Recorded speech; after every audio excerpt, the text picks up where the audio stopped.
Cuando llegó ese tiempo del año, el aniversario de la conquista de la agresión de los amonitas, David despachó a Joab y a sus guerreros de Israel, y David se quedó en Jerusalén. Una tarde, David se levantó de su siesta y estaba paseando por el techo del palacio. Desde su punto de vista, vio una mujer bañándose. La mujer era extraordinariamente hermosa. David mandó a preguntar acerca de ella y se le dijo: es Betsabé, hija de Eliam, esposa de Urías, el hitita. David envió a sus agentes y después que ella llegó, se fue a la cama con ella, y esto fue después de su purificación. Luego ella regresó a casa y antes de mucho tiempo estaba embarazada y le envió el mensaje a David: estoy embarazada. Luego entonces David se puso en contacto con Joab y le dijo: envía a Uría a mí. Y cuando él llegó, David le preguntó por noticias del frente y cómo iban las cosas con Joab y las tropas. Y luego él le dijo a Urías: vete a casa, tómate un baño refrescante y descansa. Después de que Uría dejó el palacio, un informante del rey fue enviado después de él, pero Uría no se fue a casa. Esa noche durmió a la entrada del palacio junto con los sirvientes del rey. A David se le dijo que Uría no había ido a su casa y le preguntó a Urías: ¿no acabas de llegar de un viaje difícil? ¿Por qué no te fuiste a casa? Urías le contestó: el arca está allí fuera con los guerreros de Israel y de Judá en tiendas. Mi amo Joab y sus sirvientes están allí en los campos. ¿Cómo podría yo irme a casa y comer y beber y disfrutar? Mi esposa, por mi vida, que no lo haré. En la mañana David le escribió una carta a Joab y la envió con Urías. Y en la carta decía: coloca a Urías en las líneas frontales donde la lucha es más fiera y luego déjalo expuesto. Así que Joab, sosteniendo la ciudad, colocó a Uría en un lugar donde sabía que habían enemigos feroces, y cuando los defensores de la ciudad salieron a luchar, muchos de los soldados de David fueron muertos, incluyendo a Uría. Cuando la esposa de Uría escuchó esto, ella tuvo duelo por su esposa. Cuando el duelo pasó, David envió a alguien a traerla a su casa y ella se convirtió en su esposa y le dio un hijo. Pero a Dios no le agradó lo que había hecho David. Segunda de Samuel 11:1 y segunda de Samuel 12:1.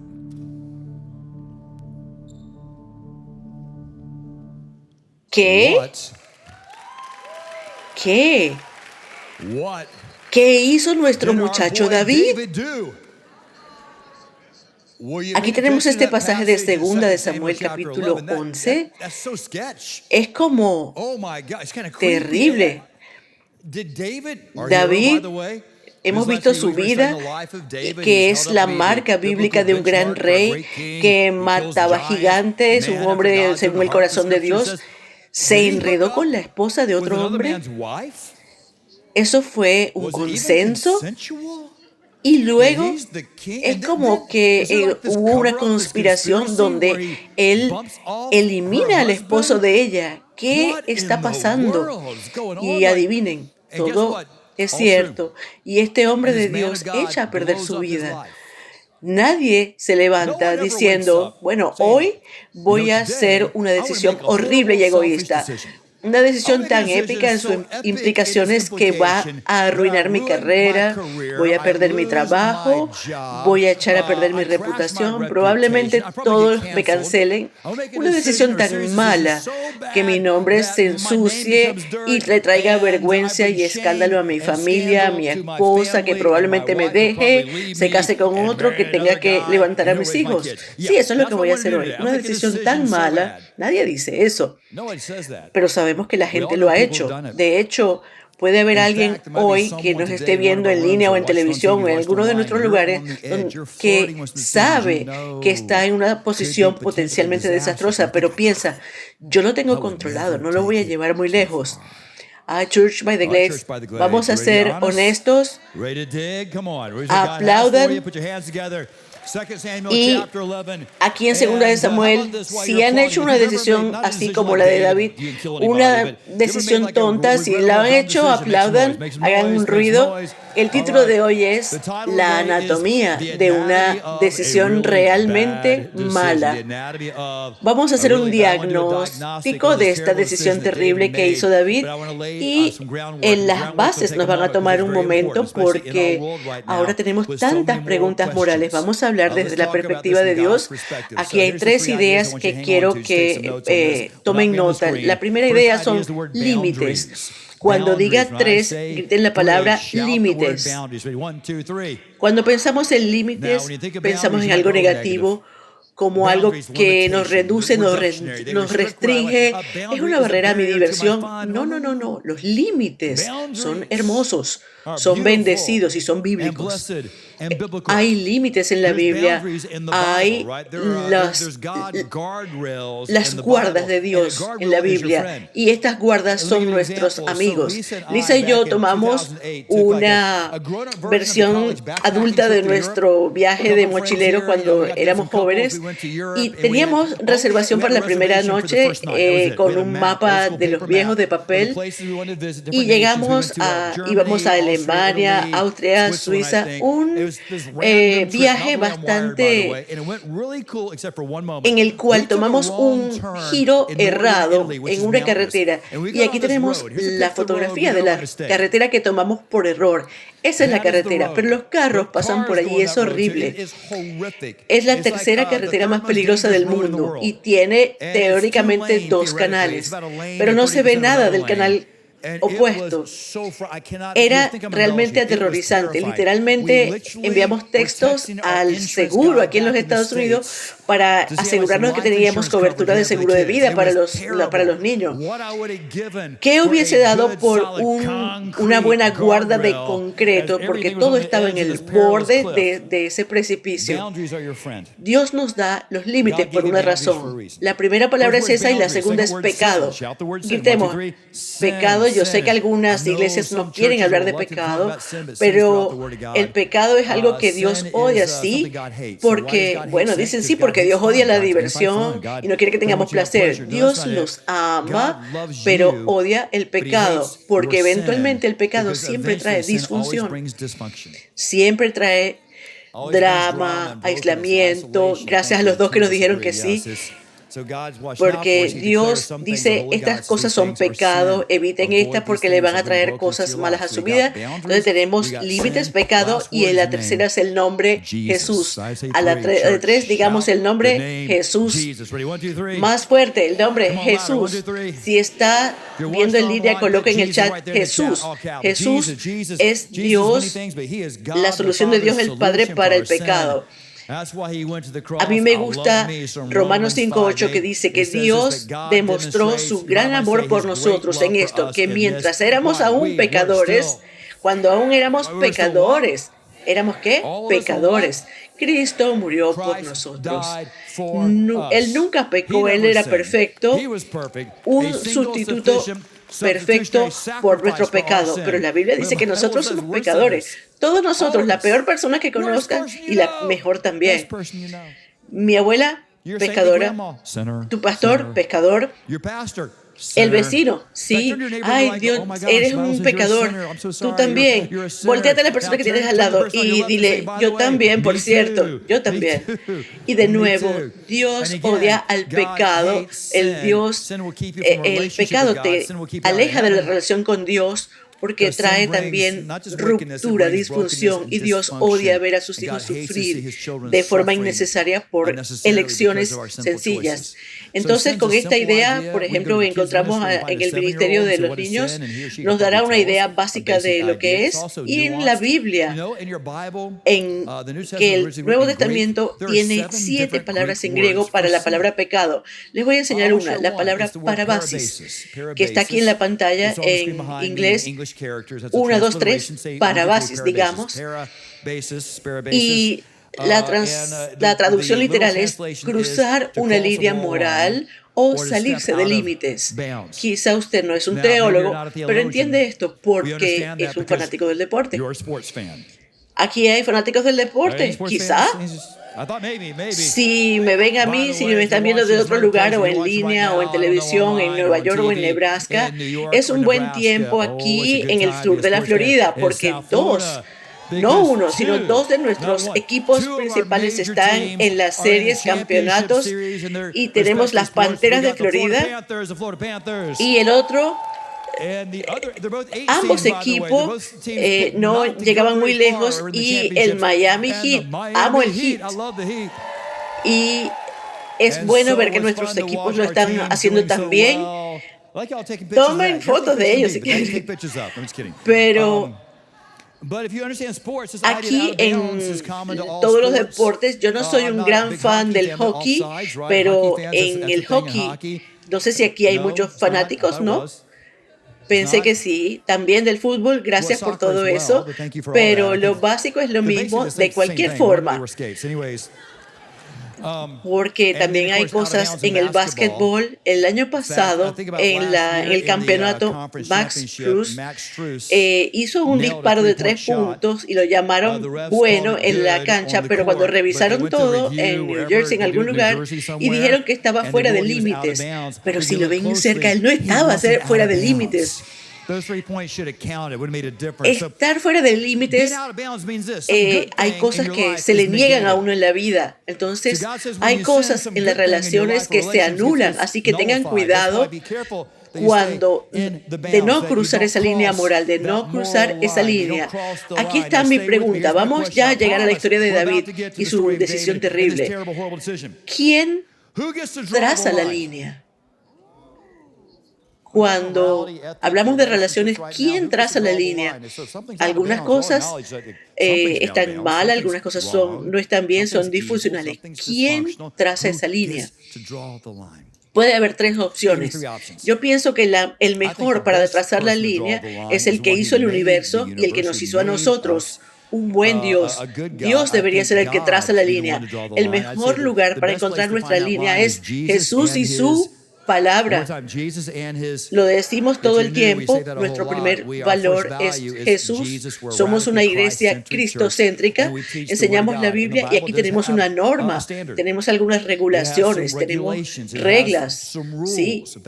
Si eres nuevo a la Biblia, dirías sí, todos esos mandamientos, todos esos no harás esto, no harás aquello. Está llena de reglas. Sí, tiene algunas reglas, pero no es solo acerca de religión, restricciones o reglas. Se trata de una relación. Y lo que Dios realmente quiere de ti es una relación personal, un romance con Jesucristo. Y Dios no fuerza ese tipo de relación. Y si estás en el servicio, si tienes busca a un compañero de oración y dile que quieres esta relación que va a durar para siempre. Pero alguna relación poderosa e íntima tiene reglas intrínsecas. Una relación casual quizá no las tenga o distante, pero alguien, por ejemplo, las amistades tienen reglas. ¿Cuáles son las reglas de una amistad? Nos sostenemos el uno al otro. Si eres un amigo en los buenos tiempos y en los malos, es así. La gente casada tienen reglas, sí. Hagan ruido si tienen reglas, los casados. Eso fue terrible. Aquí hay matrimonios que no tengan reglas, son bien terribles. ¿Qué tipo de matrimonio? Lisa y yo tenemos reglas. No somos responsables el uno por el otro. Es la regla principal. No salimos con otra gente. Recomiendo esa para la gente casada. Pero como tengo a alguien que amo, las reglas tienen sentido. Porque tenemos este romance donde las reglas son lógicas. Las colocamos para proteger algo precioso. Así que Dios piensa que la relación contigo es preciosa. Él tiene una línea, tiene una norma, un límite. Es un lugar. Luego, la mayor parte de la gente va para su moral a la cultura. Entonces, la cultura tiene su propia norma.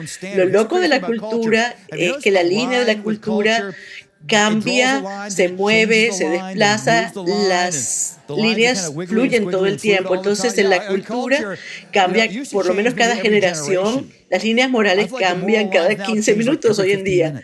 Y eso decimos, muchos de nosotros estamos inmersos en la cultura, toda cultura, no solamente la nuestra. A través de la historia, se ha tenido un sentido propio de la moralidad y la cultura nos bombardea con mensajes como estas líneas que cambian todo el tiempo. Si usted está conmigo aquí y es cristiano y usted dice, mi línea es la palabra de Dios, y pasa más tiempo con la cultura de lo que pasa con la Biblia.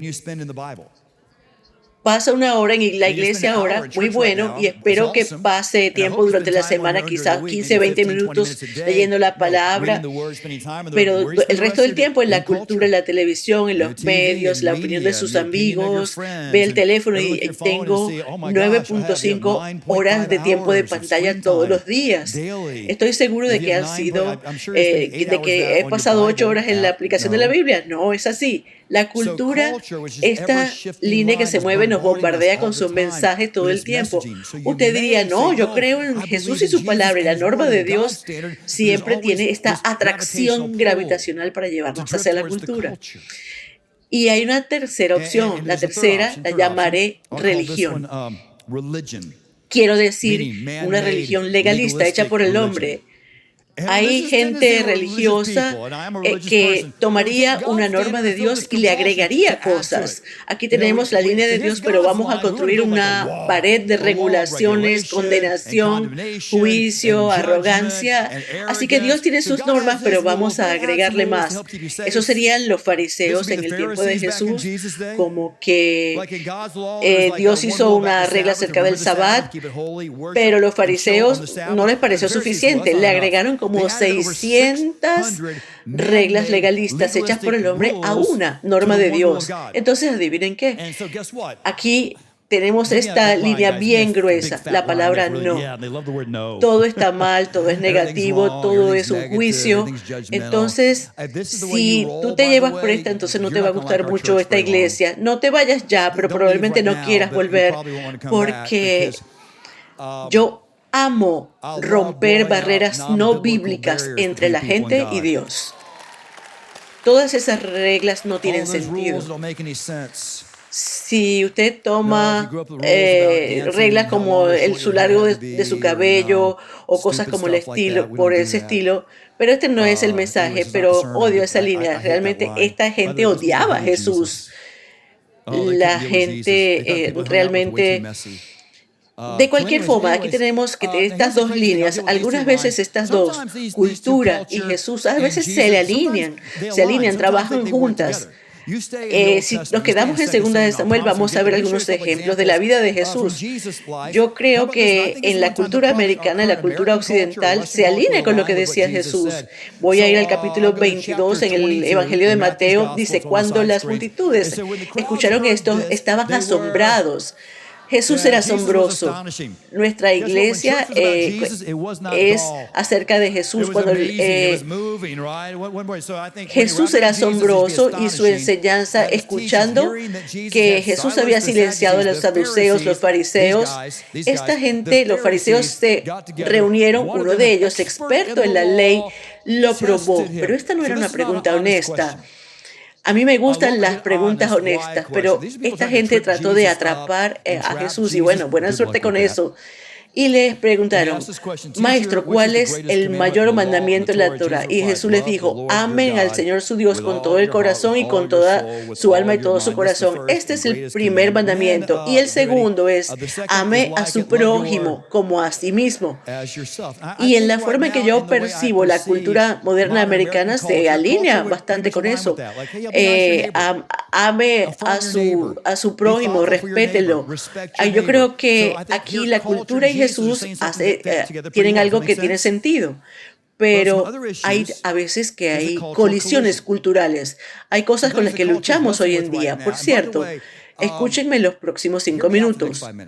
Vamos a hablar de asuntos culturales sin espíritu de hacer juicios personales. No es mi deseo juzgar. Y si están en desacuerdo con lo que digan por el resto del sermón, todavía son bienvenidos a su iglesia, los respetamos, los amamos. Y estoy emocionado de que estén aquí. No tienen que estar de acuerdo con todo lo que digo para estar con nosotros. Y nosotros no tenemos todo. Pero si fuese así, nosotros lo diríamos. Pero en Mateo 22, aquí tenemos una alineación en la cultura y la palabra de Dios. Pero vamos a volver aquí al mismo Evangelio, al capítulo 19 esta vez, y lo que Jesús dijo esta vez. El versículo 3 ahora dice, algunos de los fariseos, estos legalistas, vinieron a probarlo. Le preguntaron, ¿es lícito para que un hombre se divorcie de su esposa? El tema aquí es el divorcio, una pregunta específica acerca del matrimonio y el divorcio. En nuestra cultura hay muchas preguntas acerca del matrimonio, la sexualidad y el género. Y gente piensa diferente acerca de esto. Respeto su sensibilidad, pero la gente dice, Jesús nunca habló de esas cosas. No es cierto. Lo que dijo Moisés en la Torá y lo que Pablo dijo después, y Jesús nunca lo dijo, no es cierto. Las preguntas acerca del divorcio, pero miren lo que dice Jesús. No han leído, respondió, que al comienzo el Creador los hizo varón y hembra. Y por esta razón, un hombre dejará a su padre y madre y se unirá a su mujer y se volverán una sola carne. Si yo estuviese en la multitud y hubiese dicho, Señor Jesús, esa no fue la pregunta. Él le preguntó acerca del divorcio, pero Jesús se devuelve para hablar del plan de Dios de un hombre y una mujer, dos géneros. De hecho, la Biblia nos dice un hombre y una mujer en una relación de pacto para toda la vida. Pero eso no es lo que dice la cultura ahora. La cultura dice muchas cosas y respeto y honro si la gente está en desacuerdo, pero realmente somos una iglesia, somos realmente cristianos que creemos en Jesús y en su palabra. ¿O es algo que simplemente decimos? Y escuchen esto. Estamos llamados a decir la verdad en amor. Y históricamente nosotros caímos aquí y pudiésemos ser condenadores y juzgar. No, esos son los fariseos, ellos son los malos. Y por cierto, David, ¿qué estás pensando? ¿Qué estás creyendo? Yo me alineo con la Escritura, pero eso no es lo importante. No importa lo que yo piense, lo que importa es lo que la Biblia claramente dice. Yo siempre voy con la palabra de Dios. Pero David, eres un odiador, eres un fóbico. Paren eso, por favor. Podemos... No me gusta eso. No podemos tener una conversación de estos temas sin etiquetarnos. Yo no odio a nadie ni le temo a nadie, pero si están en desacuerdo conmigo en esto, yo los amo. Hay gente en esta iglesia y yo los amo. Esto no es entre ustedes y yo. Eso es un asunto de Dios. Y ahora vamos a la historia de David, y David cometió un pecado sexual heterosexual, un hombre y una mujer, mayores de 18, quizá hubo un grado de consentimiento, pero estuvo mal. Les voy a mostrar lo loco, como nosotros decimos, cancelemos todo lo bueno que hizo. Lo que está haciendo en esta historia, que la leímos juntos al comienzo, estaba bien en su cultura. En su cultura lo que hizo, llevarse la esposa de este hombre y matarlo, estaba bien. Entonces, déjenme irme un poco más atrás. Les prometí un diagnóstico de cómo se toma una decisión mala. Entonces, vamos a ver, David cometió estos errores y esta terrible decisión que afectó a su familia y a él, el resto de su familia. Número 1, los ambientes importan. Yo no me importa lo fuerte que seas, si estás en un ambiente equivocado, te vas a volver estúpido. Si te quedas mucho tiempo allí, te vas a poner tonto. Algunas personas, yo sé que son tus amigos del pasado, pero esa estupidez es contagiosa. El versículo 11, el capítulo 11, dice, en la primavera, cuando los reyes van a la guerra, David es un rey. Ellos conducían a su gente en la batalla, pero dice que David se quedó en Jerusalén. Se sintió con derecho a un receso, quedarse en la casa. Vayan ustedes. Hay que estar en el lugar correcto. En este punto de su vida, él tenía mediana edad, pudiera ser. Hay un estudioso que dice que quizá los del ejército le dijeron, Rey, quédate en la casa, tú eres muy valioso. Traducción, te estás poniendo viejo. Ahora eres una responsabilidad para nosotros. No hay nada peor que un hombre de mediana edad que se siente viejo. Van a tomar malas decisiones y van a querer probar que todavía son un hombre. Hermanos de la mediana edad, hablen conmigo. Puede que encuentren una chica joven, eso no pasa hoy en día. Tipos con poder y dinero, no, eso no pasa. Párenlo, quiten eso. A mí me encanta Al Pacino, es un gran actor. Pero quizá, David, tú piensas que yo no soy el hombre, ¿qué piensas? Todavía soy el hombre. Por eso es que inventaron el Viagra. Para encontrar una jovencita que no le importa casarse contigo. Si eres de mediana edad y estás herido y estás molesto, cuidado con tus emociones, con los ambientes. Y número 2, cuando Dios te muestre un límite, corre. Entonces ve esa hermosa mujer bañándose. Hay controversia, quizá ella estaba tratando de ser la chica del rey, probablemente no. Ella se estaba bañando y como el palacio estaba elevado, probablemente ella no hizo nada mal. Yo pienso que Betsabé pudiera ser inocente en todo esto, pero él la ve, pregunta quién es y en el versículo 3 dice, esta es Betsabé, la esposa de Urías. Eso debía haber sido el final del capítulo. Está bien, piso los frenos, no hay oportunidad. Aquí tenemos los mandamientos y no hay forma. Pero él juega con esto y hace más preguntas. No coquetees con la tentación. ¿Está casada? Bueno, no, yo nunca. ¿Qué va? Yo nunca. Vamos a ver aquí.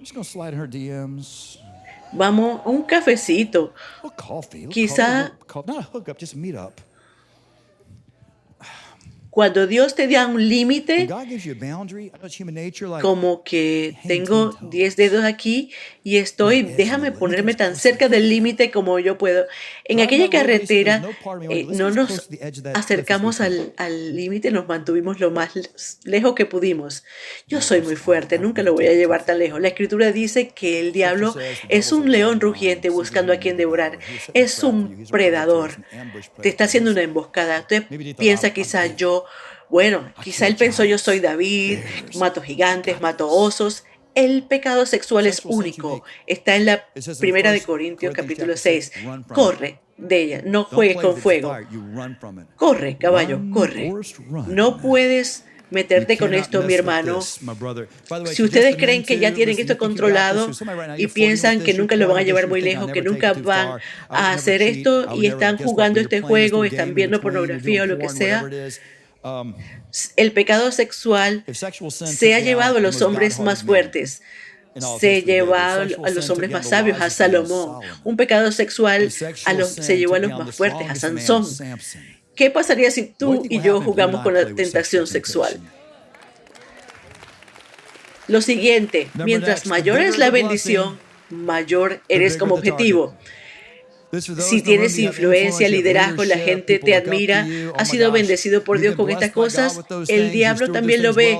Y mientras más te bendice Dios, más grande, blanco eres para el enemigo. Y él quiere hacer este efecto en el reino. Lo que le hace a tu familia. Ustedes líderes son tan jóvenes, tan talentosos y veo su potencial, pero el enemigo también lo ve. Y entonces protéjanse de pensar yo soy el hombre. Deben reconocer que deben correr a Dios cuando caigan en pecado. ¿Cuál es el plan? Por ejemplo, para los Denver Nuggets. Por ejemplo, yo amo a Donis Haslem, uno de mis jugadores favoritos. Ya está cerca de cumplir 43. Es el líder de los Lockers. Él establece la cultura, pero está tan viejo que ya no ve la cancha ni un minuto durante los playoffs. Yo les garantizo que tanto como lo amo, pero los coaches de los otros equipos no pierden mucho tiempo planificando contra Udonis. gastan su tiempo en Jimmy Butler. ¿Cómo detenerlo a él? Porque es la máquina. El enemigo es lo mismo. Cuando ve tu talento, tu potencial, va a ir con fuerza detrás de ti. Y una cosa es cierta: cuando peques, corre de vuelta a Dios. Corre de vuelta a Dios. Entonces, David envía su nota a Joab a la línea frontal y Joab se muere en batalla. Urías se muere en batalla, trae a Betsabé, se casa con ella y se muestra que está embarazada y dicen, bueno, estuvo embarazada y parece que se salieron con la suya, ella tiene un bebé de 7 meses, bueno, un prematuro. Alguien sabe que algunas cosas, todo el mundo lo sabe, nadie dice nada. Dios lo ve todo el tiempo, ¿no? ¿No es así? Entonces, en el capítulo 12, lean el capítulo 12, Dios envía a un profeta, un hombre llamado Natán. Necesitamos los Natán en nuestra vida. Si vienes a la iglesia y todo lo que yo hago es hacerte sentir bien, entonces búscate otra iglesia. Porque no es mi meta ofenderte o incomodarte, pero la verdad demanda corrección y a veces hay que ser amigos. Entonces Natán usa la creatividad y le dice a David la historia acerca de un rico que tenía muchas ovejas y uno pobre que tenía una sola ovejita que amaba como una hija, y el rico tenía muchas, y toma entonces la ovejita del pobre y la mata, y David le dice, se pone rojo de la rabia y le dice, ¿qué haremos con él? Y David dice, ese hombre merece morir. Y entonces Natán le dice, bueno, esto es difícil, bueno, es incómodo, pero ¿cómo se lo digo? Bueno, Señor, usted es ese hombre. Y entonces vemos gracia en el Antiguo Testamento. David hizo algo horrible, pero no hace excusas. Él lo reconoce. En esta cultura todo el mundo está culpando a otros. No es mi culpa, es culpa de ellos. Los humanos, los adultos, están todo el tiempo ejerciendo presión. Crezcamos. Así que él reconoce su pecado y Dios lo perdona. Debió haber muerto, pero Dios, la confesión es algo hermoso. Me gusta este versículo. Si confesamos nuestros pecados, Él es fiel y justo para perdonarnos de todos nuestros pecados. Sí, como lo confesamos y lo reconocemos, pero si lo racionalizamos, entonces no tenemos esa limpieza. Tenemos siempre un problema con una carga en nuestra vida. Pero le dijo el profeta, la espada no se apartará de tu vida. Lo que hiciste en privado, quizá tus hijos lo hagan en público. Wow. Y eso es terrible, lo que Dios puede hacer a los hijos. Escuchen, padres, si sus hijos lo ven ser un hipócrita, de ser una forma en público y en privado, cuando ven este rey que echó a perder su familia por su propio problema. Luego hubo caos, asesinatos, violaciones en su familia. Es por los límites, porque Dios te ama. Entonces, ¿quién traza la línea? Esa es la pregunta nuevamente. ¿Sería un legalista? No, observemos, un fariseo. ¿Queremos juzgar a la gente? Obsérvate en el espejo, entonces, mírate al espejo.